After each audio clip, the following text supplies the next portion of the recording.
In this video, you'll learn how to effectively address memory issues when using Claude Code. By following these steps, you will be able to optimize memory usage and prevent overload during your coding sessions. Begin by opening the terminal in Visual Studio Code.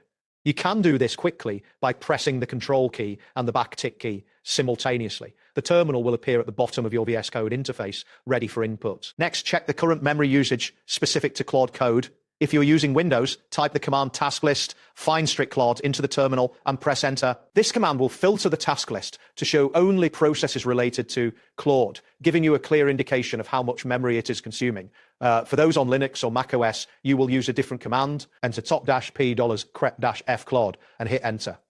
This will present a live view of the resource usage for the Claude process. Now, if you are running Claude Code with node.js, you may want to allocate more memory to it. To do this, type node max old space size equals sign 4096 Claude_code.js quote in the terminal, replacing quote Claude_code.js quote with the name of your script file. The 4096 represents 4 gigabytes of RAM. You can increase this value if your system has more available memory and you require additional resources. When working with large files or data inputs, it's beneficial to split these into smaller, manageable chunks. For example, you can use a Python loop to read and process a large file in smaller parts. An example code snippet would be for chunk in read _in_ chunks, big_file.txt, size equals sign 1000 Claude process chunk.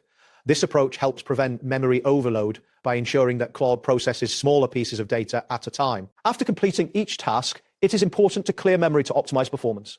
In Python, you can do this by deleting large variables with del large _ variable, followed by import gc and quote gc.collect. For node.js, if you started the process with the expose bar, you can invoke garbage collection by typing quote global.jc.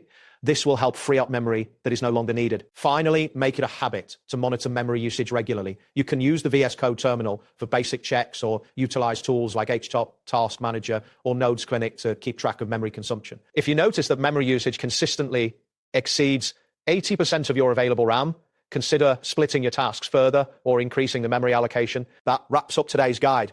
Thanks for watching and catch you in the next tutorial.